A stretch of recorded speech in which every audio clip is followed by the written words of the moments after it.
በሕይወት ጎዳና ፈተናው ቢበዛ ጌታን እየጠራ ንጹሕ ሰው አይጠፋ። እጄን ያዘኝ ብሎ ሲጮህ ይሰማዋል።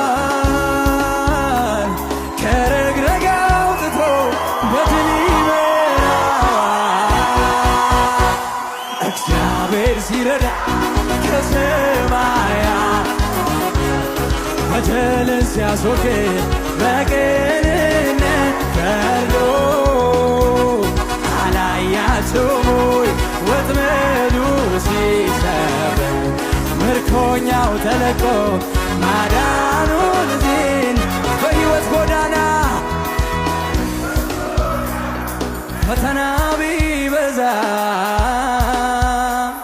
ጌታንዬ ንጹሕ ሰው አይጠፋ። እጄን ያዘኝ ሲጮህ ይዘ